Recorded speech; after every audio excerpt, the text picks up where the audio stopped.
Hi everyone, welcome back to the channel. In this video, we'll discuss chapter number 13, Directive Principles of State Policy. क्या पढ़ना है बेटा इस chapter में हमें? तो सबसे पहले तो हम पढ़ेंगे वेलफेयर स्टेट का मीनिंग क्या होता है, क्यों इंडिया को वेलफेयर स्टेट कहते हैं। फिर हम पढ़ेंगे डायरेक्टिव प्रिंसिपल्स क्या हैं, ये हमारे लिए क्यों इम्पॉर्टेंट हैं, कैसे ये हमारी कंट्री के वेलफेयर में और डेवलपमेंट में क्रूशियल रोल प्ले करते हैं, इम्पोर्टेंट रोल प्ले करते हैं। तो स्टार्ट करें चैप्टर को। तो सबसे पहले तो हम देखेंगे कि क्या मतलब है वेलफेयर स्टेट का। तो बेटा जब हमारा कॉन्स्टिट्यूशन बन रहा था तो जो कॉन्स्टिट्यूशन को बनाने वाले लोग थे, फ्रेमर्स थे, उनका ये सपना था कि इंडिया किस तरीके की कंट्री बने, वेलफेयर स्टेट बने। ठीक है, वेलफेयर स्टेट वो स्टेट होता है जहाँ पर जो सिटीजन्स होते हैं उन्हें गवर्नमेंट गारंटी करती है कि आपको हेल्दी स्टैंडर्ड ऑफ लिविंग मिलेगा, आप सबको इक्वल अपॉर्चुनिटी मिलेगी, फुल एम्प्लॉयमेंट होगा और वेल्थ का फेयर डिस्ट्रीब्यूशन होगा। देखो हम बहुत बड़ी कंट्री हैं बेटा, यहाँ सबकी सारी इच्छाएं पूरी करना पॉसिबल नहीं है। फिर भी जब हमारा कॉन्स्टिट्यूशन बनाया जा रहा था तो कॉन्स्टिट्यूशन को बनाने वाले लोगों के दिमाग में यही था कि हम इंडिया को एक ऐसी कंट्री के रूप में एस्टेब्लिश करना चाहते हैं जहाँ हर व्यक्ति के पास एक हेल्दी स्टैंडर्ड ऑफ लिविंग हो, और उसकी गारंटी कौन दे? सरकार दे। सबके पास इक्वल अपॉर्चुनिटीज़ हो, सबको काम मिले और जो वेल्थ है, पैसा है, उसका फेयर डिस्ट्रीब्यूशन हो। तो अभी वेलफेयर स्टेट लिख लोगे, यहाँ से यहाँ तक आपको याद कर लेना, या समझ में आ गया हो तो समझ के लिख देना। क्लियर है? चलो आगे बेटा अब हम डिस्कस करेंगे कि वेलफेयर स्टेट के क्या फीचर्स होते हैं, मतलब कौन से वो कैरेक्टरिस्टिक एक कंट्री में होने चाहिए कि उसे हम वेलफेयर स्टेट बोलें। तो पहला कैरेक्टरिस्टिक या फीचर बहुत इम्पॉर्टेंट है, वो ये कि जहाँ सरकार जिम्मेदारी ले ले कि भाई मैं हर व्यक्ति का कल्याण करूँगा, हर व्यक्ति के भलाई की जिम्मेदारी मेरी, तो ऐसी कंट्री को आप क्या कहोगे? Welfare state. क्लियर हुई बात? वेलफेयर ऑफ सिटीजन, हर नागरिक के वेलफेयर की जिम्मेदारी किसकी होगी वेलफेयर स्टेट में? सरकार की। दूसरा, हर व्यक्ति, एवरी सिटीजन, हर व्यक्ति को सोशल और इकोनॉमिक जस्टिस मिलता है। वेलफेयर स्टेट का कैरेक्टरिस्टिक ये है कि जब कंट्री में सारे लोगों को सोशल जस्टिस मिले, इकोनॉमिक जस्टिस मिले, ठीक है, इक्वल डिस्ट्रीब्यूशन हो वेल्थ का, सोसाइटी में इक्वालिटी हो, अनटचेबिलिटी ना हो, तो उसी को क्या कहेंगे? Welfare state. Third point discuss करेंगे। जो वेलफेयर स्टेट होता है ना बेटा, वो एक ही सिद्धांत पे आधारित होता है, बेस्ड होता है, वो है इक्वालिटी ऑफ अपॉर्चुनिटी। तो आप अपनी कंट्री इंडिया में देखोगे तो बेटा जब भी गवर्नमेंट के फॉर्म भरे जाते हैं, यूनिवर्सिटीज़ या किसी कॉलेज में एडमिशन लेने की बात आती है, तो वहाँ पर सबको क्या मिल रही है? Equal opportunity. आप फॉर्म फिल करो, अपना 100% उस कॉम्पिटिटिव एग्ज़ाम को दो, आपका सिलेक्शन होगा। भले आप हिंदू हैं, मुस्लिम हैं, सिख हैं, ईसाई हैं, अपर कास्ट हैं, लोअर कास्ट हैं। तो जो वेलफेयर स्टेट होता है बेटा, वो एक ही प्रिंसिपल पे बेस करता है, वो है equality of opportunity for all and aims to secure full employment. और वेलफेयर स्टेट का ये सपना होता है कि भाई सबको जॉब मिल जाए, है ना, सबके पास एम्प्लॉयमेंट हो। तो इक्वालिटी ऑफ अपॉर्चुनिटी गारंटी करता है वेलफेयर स्टेट, और क्या एम लेके चलता है कि फुल एम्प्लॉयमेंट होगा। बेटा हमारी पॉपुलेशन बहुत ज़्यादा है, तो हम इंडिया में कई बार ये देखते हैं कि बहुत बेरोजगारी है, अनएम्प्लॉयमेंट ज़्यादा है ना। फिर भी हमारी गवर्नमेंट ट्राई कर रही है बहुत सारी स्कीम्स लाके कि सबको जॉब मिल पाए। नेक्स्ट, जो वेलफेयर स्टेट होता है वो गारंटी इस बात की भी देता है कि हर नागरिक के बीच में, मतलब ऑल सिटीजन्स के बीच में इक्विटेबल डिस्ट्रीब्यूशन होगा वेल्थ का। अब बेटा वेल्थ का इक्विटेबल डिस्ट्रीब्यूशन क्यों नहीं हो सकता? जैसे आपकी क्लास में 30 स्टूडेंट्स होते हैं, उनको पढ़ाने वाले टीचर्स सेम होते हैं, पर कोई 100 आउट ऑफ 100 ले आता है तो कोई 10 मार्क भी नहीं ला पाता 100 में से, है ना। तो ऐसे ही हमारी कंट्री में बहुत सारे लोग हैं, सबको इक्वालिटी ऑफ अपॉर्चुनिटी दी गई है, पर कुछ लोग बहुत अच्छा कर लेते हैं बहुत पुअर स्ट्राटा से आने के बाद भी बहुत सक्सेसफुल बन जाते हैं, और कुछ लोग ऐसे होते हैं जो कुछ भी नहीं कर पाते। तो वेल्थ का इक्विटेबल डिस्ट्रीब्यूशन तो पॉसिबल नहीं है बेटा, फिर भी हमारी सरकार ट्राई करती है कि हाई टैक्सेस लगाए जाएं, किसके ऊपर, रिच के ऊपर, और जो अमाउंट कलेक्ट हो उससे बहुत सारे गवर्नमेंट हॉस्पिटल्स बनाए जाएंगे, गवर्नमेंट स्कूल्स बनाए जाएंगे, यूनिवर्सिटीज़ रन की जाएंगी, बहुत सारे ऐसी स्कीम्स रन की जाएंगी जिसमें फ्री ऑफ कॉस्ट या बहुत मिनिमम कॉस्ट में लोगों को अनाज मिल जाएगा। 2 रुपये किलो में गेहूँ मिल जाएगा, 3 रुपये किलो में चावल मिल जाएगा, so that they can have something. कौन? पुअर। क्लियर है? तो रिच के ऊपर टैक्स लगा के गवर्नमेंट स्कूल, गवर्नमेंट हॉस्पिटल्स वगैरह बना देती है सरकार, जिससे पुअर्स को भी क्या मिल जाए? हेल्प मिल जाए। और इस तरीके से इक्वल डिस्ट्रीब्यूशन करने का कोशिश करती है हमारी सरकार। तो बेटा, जो लोग संविधान बना रहे थे, कॉन्स्टिट्यूशन बना रहे थे, जो कॉन्स्टिट्यूशन के फ्रेमर्स थे, वो इस ड्रीम को फुलफिल नहीं कर पाए 1949 में। क्यों? क्योंकि बेटा हम 200 साल की गुलामी के बाद, 200 साल के फॉरेन रूल के बाद आज़ाद हुए थे, और ऐसे आज़ाद हुए थे कि हमारी इकोनॉमी बिल्कुल रियून कंडीशन में थी। दिवालिया निकाल दिया था अंग्रेज़ों ने हमारी इकोनॉमी का। हम एक ऐसी कंट्री थे जो ब्रिटिशर्स के आने के पहले ग्लोबल इकोनॉमी में एक इम्पॉर्टेंट रोल प्ले करते थे, पर ब्रिटिशर्स ने सिर्फ हमें रॉ मटेरियल का सप्लायर बना के छोड़ दिया, मतलब हमारी इंडियन इकोनॉमी को रियून कर दिया 200 सालों में। तो जब 200 साल की आज़ादी के बाद हम एकदम से सोचेंगे कि क्विकली सब कुछ ठीक हो जाए, तो क्या होगा? नहीं होगा। तो ये जो वेलफेयर स्टेट बनाने का सपना था संविधान बनाने वालों का, वो 1949 में तो पूरा नहीं हुआ। तो बेटा हमारे जो कॉन्स्टिट्यूशन फ्रेमर्स थे, उन्होंने कुछ गाइडलाइंस कॉन्स्टिट्यूशन में इंक्लूड की। किसके लिए? फ्यूचर गवर्नमेंट के लिए। फ्यूचर गवर्नमेंट ने कहा कि आपको इन गाइडलाइंस के ऊपर काम करना है और हमारी कंट्री को वेलफेयर स्टेट बनाने की कोशिश करना है। अगर हमें वेलफेयर स्टेट बनना है तो धीरे धीरे प्रोग्रेस करनी पड़ेगी। उसके लिए कुछ प्रिंसिपल्स कॉन्स्टिट्यूशन में लिख दिए गए, सर्टेन गाइडलाइंस लिख दी गई, और हर गवर्नमेंट को बोला गया कि आपको इन्हें फॉलो करना है। जब जब जब हमारी कंट्री में व्यवस्थाएं बनती जाएंगी और हम आगे की तरफ बढ़ते जाएंगे, हम एक दिन ऐसा ज़रूर आएगा जब क्या बन जाएंगे? Welfare state.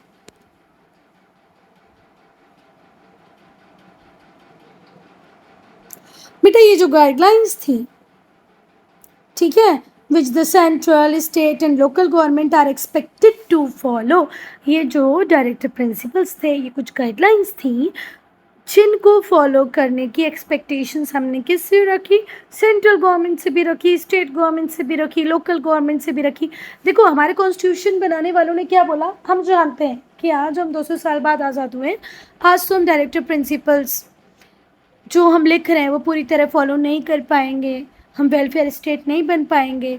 तो क्यों ना हमारी सक्सेसिव गवर्नमेंट, भले वो सेंट्रल लेवल पे काम कर रही हो, स्टेट लेवल पे काम कर रही हो, लोकल लेवल पे काम कर रही हो, उससे ये एक्सपेक्टेशन रखें कि with the passage of time being वो इन गाइडलाइंस को फॉलो करती चलेगी और एक दिन सपना पूरा कर देगी। किसका? वेलफेयर स्टेट का। सो central government, state government, local government से एक्सपेक्ट किया जाता है कि वो फॉलो करे किसको?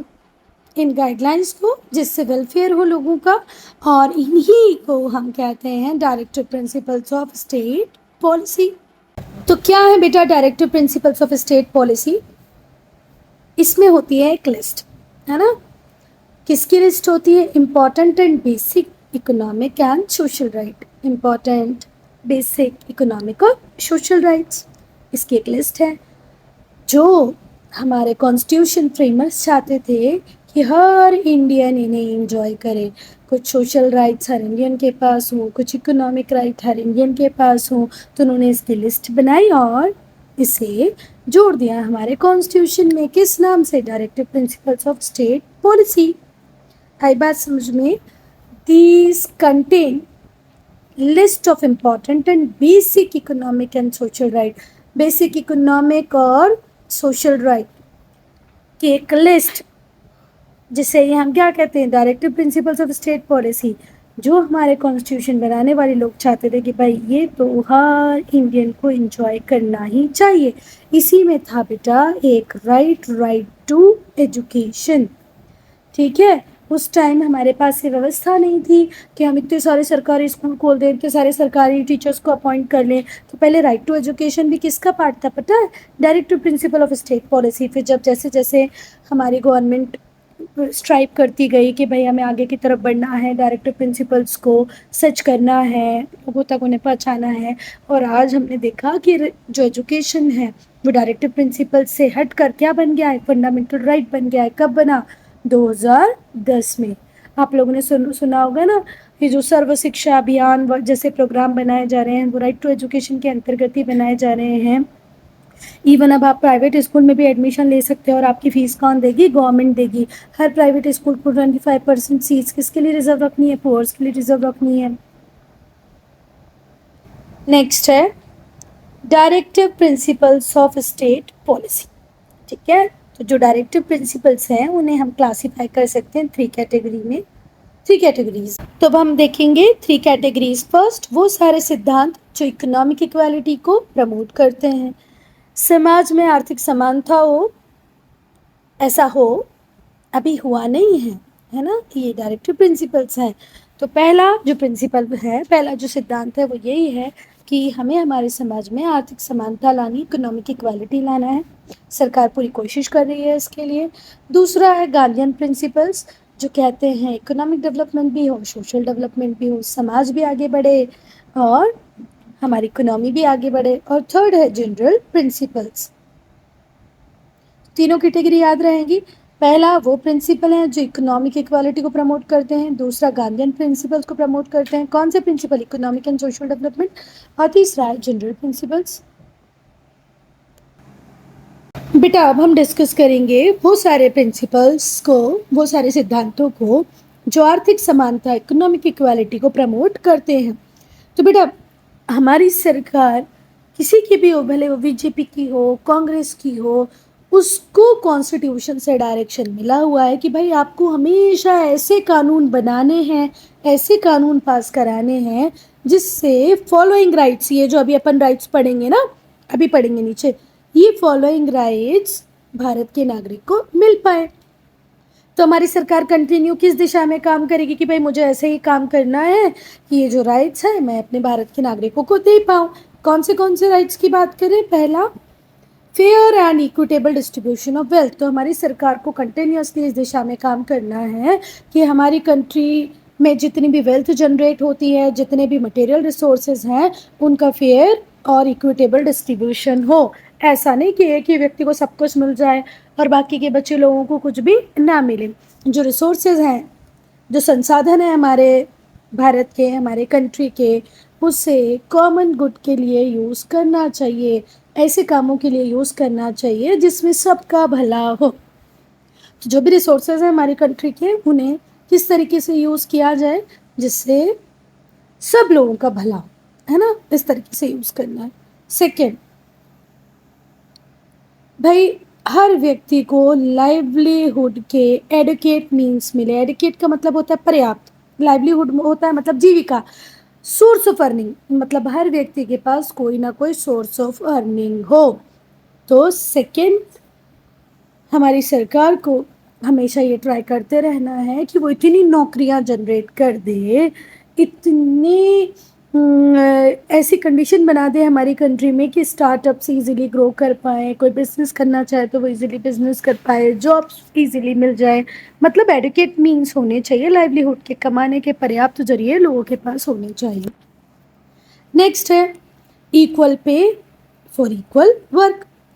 देखो मेन हो विमेन हो, काम दोनों अगर 8 घंटे कर रहे हैं तो दोनों का पे इक्वल होना चाहिए। पहले बहुत बार ऐसे होता था बेटा कि मेल को सैलरी ज़्यादा दी जाती थी, फीमेल को सैलरी कम दी जाती थी। तो ये नहीं होना चाहिए, मेल फीमेल दोनों को बराबर मिलना चाहिए।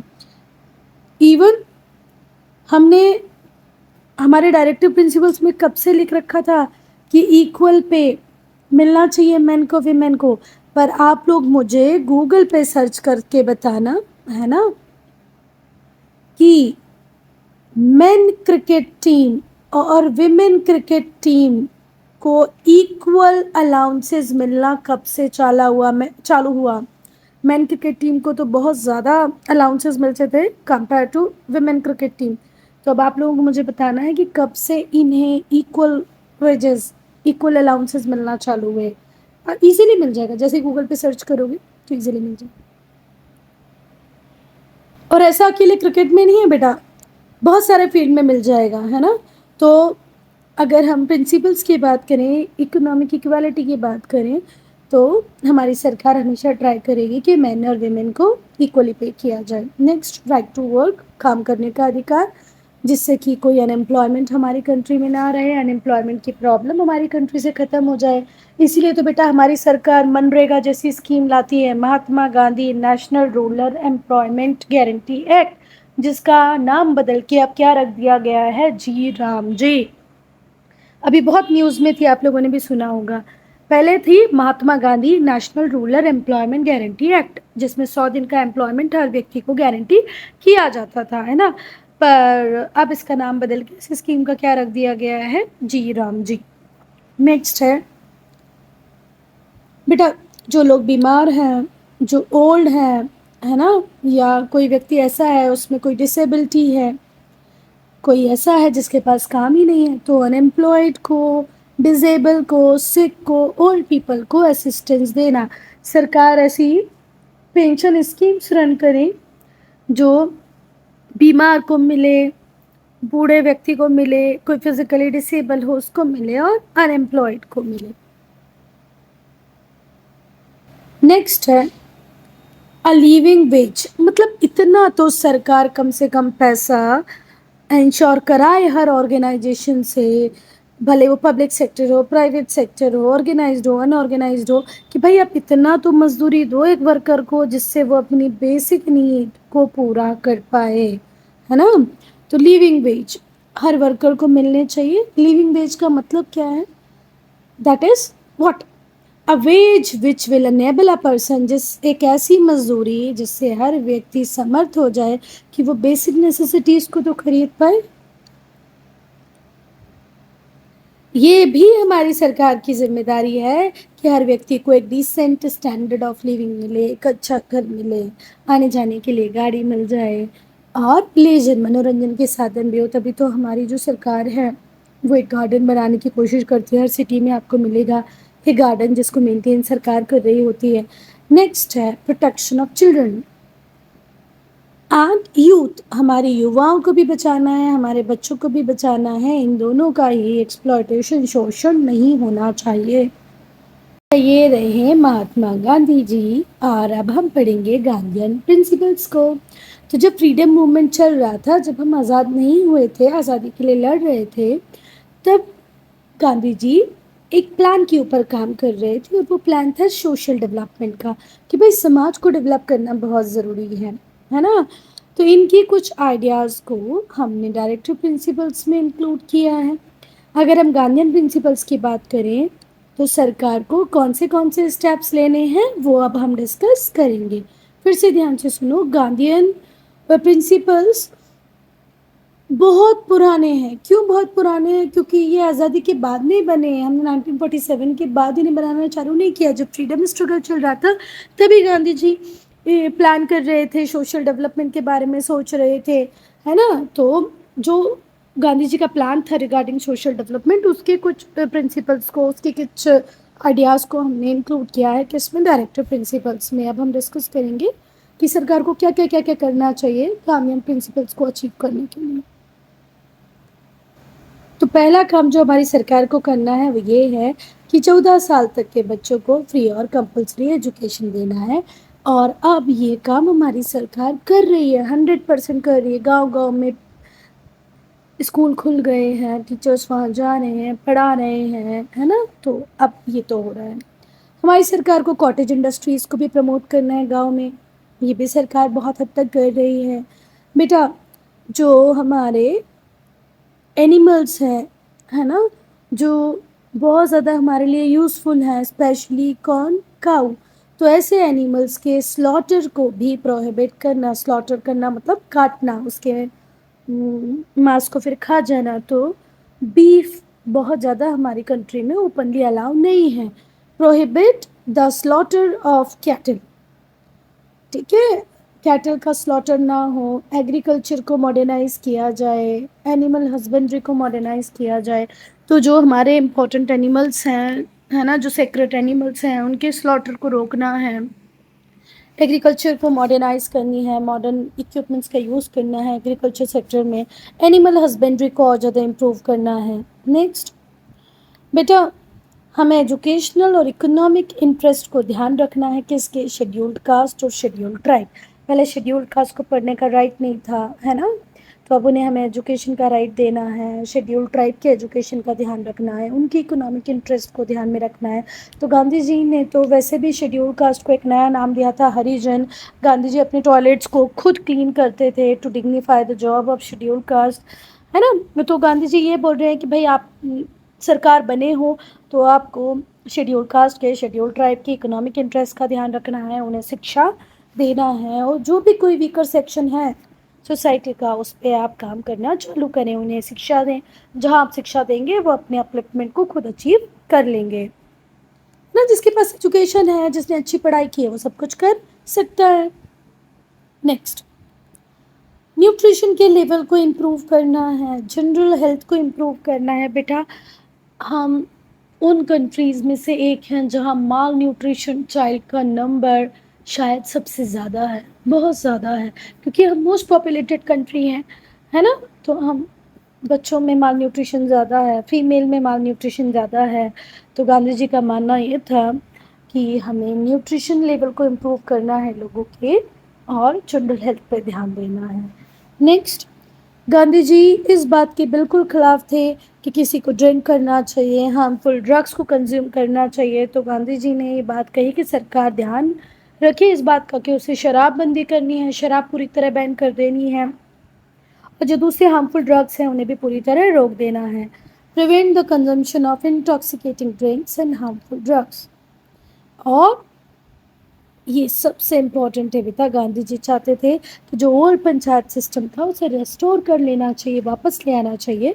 तो गांधी जी चाहते थे कि विलेज पंचायत एस्टेब्लिश हो। तो ये भी हो गया है हमारी कंट्री में, है ना। ये नहीं हुआ है, अभी भी ड्रग्स भी मिल जाते हैं, शराब भी मिल रही है, पर विलेज पंचायत तो बन गई है ना। जनरल प्रिंसिपल्स को डिस्कस करेंगे।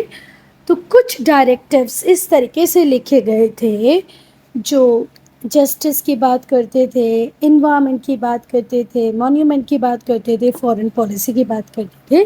तो certain directives were also laid down in matters regarding justice, environment, monument, foreign policy, और हमारी सरकार को इन सब के लिए भी काम करना था।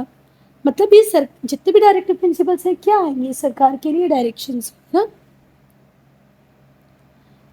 तो पहला काम हमें क्या करना है, इंटरनेशनल पीस और सिक्योरिटी को प्रमोट करना है।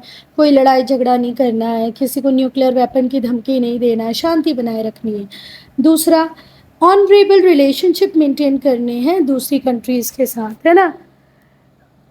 आप जहाँ तक हो सके वहाँ तक कोशिश करो कि लड़ाई दंगा ना हो और आपके हर कंट्री के साथ अच्छे रिलेशनशिप रहें। फिर है आपको जो गरीब लोग हैं, जो नीडी हैं, उन्हें जस्टिस मिल जाए, इसीलिए फ्री लीगल एड प्रोवाइड करो। बेटा, अगर आप कोई क्राइम कर देते हो या आपको कोई झूठा फंसा देता है और आप कोर्ट में जाते हो, आपके पास पैसे ही नहीं है वकील करने का, है ना, आप लॉयर को हायर ही नहीं कर सकते, तो सरकार आपको फ्री में लॉयर देती है ना, और free legal aid, free legal services भी देती है। किसको, जो लोग ज़रूरतमंद हैं, है ना। और ऐसा क्यों करती है, जस्टिस को प्रमोट करने के लिए, कि भाई जस्टिस सिर्फ अमीरों तक ही सीमित ना रहे, अमीरों को ही ना मिले, गरीबों को भी मिले, इसलिए ऐसा करती है। बेटा, हमें हमारे एनवायरनमेंट को सिर्फ प्रोटेक्ट ही नहीं करना, उसे इम्प्रूव ही करना है। ऐसा नहीं कि जितने पेड़ लगे हैं उतने बहुत हैं, हमें नए पेड़ भी लगाने हैं, है ना, पोल्यूशन नहीं करना है। तो हमें हमारे एनवायरनमेंट को प्रोटेक्ट करना है, इम्प्रूव करना है, इवन फॉरेस्ट और वाइल्ड लाइफ को भी सेफ गार्ड प्रोवाइड करना है। लॉयन को, टाइगर को मारना नहीं है ना, एनिमल टस्क के लिए मतलब एलिफेंट वगैरह को हार्म नहीं पहुंचाना है।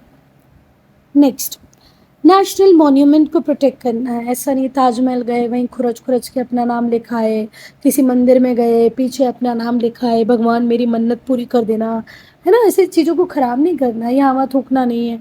तो आपको आपके नेशनल मॉन्यूमेंट को प्रोटेक्ट करना है, नेशनल प्लेसेस को प्रोटेक्ट करना है, और जितने भी नेशनल इंपॉर्टेंस के ऑब्जेक्ट हैं उन सबको प्रोटेक्शन प्रोवाइड करनी है। आप लोग करेंगे सब लोग ऐसा। अब हम पढ़ेंगे बेटा फंडामेंटल राइट्स और डायरेक्टिव प्रिंसिपल्स को। तो बेटा जो फंडामेंटल राइट है और जो डायरेक्टिव प्रिंसिपल्स हैं इनका एक ही कॉमन पर्पस है कि भाई सिटीजन्स के राइट को आप प्रोटेक्ट करें, सोशल इकोनॉमिक और पॉलिटिकल प्रोग्रेस करें नेशन की। हमारी कंट्री सोशली सामाजिक रूप से, इकोनॉमिक आर्थिक रूप से, पॉलिटिकल मतलब राजनीतिक रूप से प्रोग्रेस करे, इसी के लिए तो हमने फंडामेंटल राइट और डायरेक्टिव प्रिंसिपल्स बनाए हैं, है ना। दोनों का काम एक ही है, बस एक ही अंतर होता है कि जो डायरेक्टिव प्रिंसिपल है वो जस्टिसेबल नहीं है, आप इनके अगेंस्ट में कोर्ट नहीं जा सकते, पर फंडामेंटल राइट के केसेस में आप कोर्ट में जा सकते हैं। बेटा एक इम्पॉर्टेंट डिफरेंस है इन दोनों में जो अभी मैंने बताया, एक बार रीड कर देती हूँ तो समझ आ जाएगा आपको। जो फंडामेंटल राइट्स हैं वो जस्टिसेबल हैं। अगर आपके फंडामेंटल राइट को कोई वायलेट करता है, आपको अपने फंडामेंटल राइट से कोई डिप्राइव करता है, तो आप कोर्ट जा सकते हैं, प्रोटेक्शन ले सकते हैं, अपने फंडामेंटल राइट को एनफोर्स करा सकते हैं। कोर्ट रिट लिख देगा और कहेगा कि भाई इनके फंडामेंटल राइट्स को प्रोटेक्ट किया जाए। कोर्ट रिट लिख के किसी भी ऑर्गेनाइजेशन को क्या दे सकता है, डायरेक्शन दे सकता है, आपको ये काम करना है या आपको ये काम नहीं करना है। तो अगर आपके फंडामेंटल राइट को कोई वायलेट करे तो आपको फटाफट से कोर्ट चले जाना चाहिए। पर डायरेक्टिव प्रिंसिपल्स के केस में अगर हम देखें तो डायरेक्टिव प्रिंसिपल्स नॉन जस्टिसेबल हैं। अगर आपको जॉब नहीं मिलती, अगर आपको प्रॉपर वेजेस नहीं मिलते तो आप कोर्ट नहीं जा सकते। मैं चली जाऊँ भाई मैंने MBA किया है, मुझे प्रॉपर जॉब नहीं मिल रही, तो कोर्ट बोलेगा भागो यहाँ से, खुद की क्वालिटी पे काम किया नहीं, अब आगे मुझे जॉब नहीं मिल रही, क्योंकि जिसमें क्वालिटी है वो तो अच्छा कमा रहा खा रहा है ना। तो भाई डायरेक्टिव प्रिंसिपल्स के अगेंस्ट में आप कोर्ट नहीं जा सकते, पर फंडामेंटल राइट की वॉल्यूशन पे आप कोर्ट जा सकते हो। एक दिन ऐसा आएगा बेटा भविष्य में जब अच्छी जॉब नहीं मिले तो भी आप कोर्ट जा सकते हो, आपको अच्छे वेजेस नहीं मिले तो भी कोर्ट जा सकते हो। हमारी सरकार कंटिन्यू इसके लिए ट्राई कर रही है और फ्यूचर में ज़रूर हमें ये राइट्स भी मिल जाएंगे। तो बेटा ये बहुत इम्पॉर्टेंट टॉपिक है इस चैप्टर का कि क्या डिफरेंस है फंडामेंटल राइट्स में और डायरेक्टिव प्रिंसिपल्स में। तो याद रखना फंडामेंटल राइट्स जस्टिसेबल हैं, अगर इन्हें कोई वायलेट करेगा तो आप कोर्ट जा सकते हो, पर directive principles on the other hand non justiciable है, आप इनके अगेंस्ट में अगर ये पूरे ना हो तो आप कोर्ट नहीं जा सकते। अब हम पढ़ेंगे हमारे चैप्टर का last topic implementation of directive principles. तो हमारी सरकार पूरी कोशिश कर रही है, पूरे एफर्ट्स लगा रही है कि वो डायरेक्टिव प्रिंसिपल्स को इम्प्लीमेंट कर पाए। इम्प्लीमेंट करने का मतलब क्या होता है, लागू करना, है ना। फ्री और कंपलसरी एजुकेशन तो हम बच्चे को दे ही रहे हैं, 6 से 14 साल के बीच वाले को, ये अब फंडामेंटल राइट बन गया है। राइट टू एजुकेशन एक्ट कब आ गया था, 2009 में। आर्टिकल 21A जो था इंडियन कॉन्स्टिट्यूशन का, उसमें आया है राइट टू एजुकेशन। कब आया, 2009 में। 2010 से ये इम्प्लीमेंट भी होने लग गया था कि भाई अब आपको शिक्षा फ्री ऑफ कॉस्ट मिलेगी 6 से 14 साल के बीच में उन लोगों को जो एजुकेशन को अफोर्ड नहीं कर पा रहे हैं। वेलफेयर स्कीम्स आई हैं शेड्यूल कास्ट के लिए, शेड्यूल ट्राइब के लिए, वीकर सेक्शंस के लिए। तो हमारी सरकार ने इसके ऊपर भी बहुत काम किया है बेटा, बहुत सारी स्कीम्स आ गई हैं शेड्यूल कास्ट, शेड्यूल ट्राइब के लिए, वीकर सेक्शंस के लिए। सेंट्रल गवर्नमेंट अलग काम कर रही है, स्टेट गवर्नमेंट अलग काम कर रही है इनके लिए। एक ऐसा लॉ भी पास कर चुकी है हमारी सरकार जिससे इक्वल वेजेस मिलेंगे, किसको, मैन को, वीमेन को। तो ये काम भी हमारी सरकार कर चुकी है। क्या क्या कर रही है हमारी सरकार, वीकर सेक्शंस के लिए स्कीम ला चुकी है, राइट टू एजुकेशन दे चुकी है, और बहुत सारी एम्प्लॉयमेंट स्कीम्स को वो लॉन्च कर रही है। मेन वीमेन को उसने इक्वल पे देने की बात कर दी है। लॉ ऐसे भी पास हुए हैं बेटा कि जो बहुत रिच लैंड लॉर्ड्स वगैरह थे ना, जो ज़मींदार थे, उनसे ज़मीन लेकर के ज़मीनों को रीडिस्ट्रीब्यूट कर दिया जाएगा। डिस्ट्रीब्यूट कर दिया जाएगा किसके बीच में, पुअर लैंडलेस फार्मर। एक ज़मींदार है जिसके पास 100 एकड़ ज़मीन है, उससे ज़्यादा ज़मीन है तो एक सीलिंग लगा दी है कि भाई इतनी से ज़्यादा ज़मीन आप नहीं रख सकते। जो बची हुई ज़मीन होगी, जैसे सपोज करो सीलिंग लगाई 70 एकर्स की, तो जो 30 एकर्स बचेगा इसे पुअर लैंडलेस फार्मर्स में डिस्ट्रीब्यूट कर दिया जाएगा। मच हैज़ बीन अचीव्ड, बहुत कुछ हमने अचीव कर लिया है, पर अभी भी हम थोड़ा सा पीछे हैं अपने गोल से। अभी भी इंडिया पूरी तरह वेलफेयर स्टेट नहीं बन पाया, पर हम प्रोग्रेस में हैं, एक दिन ज़रूर बन जाएंगे।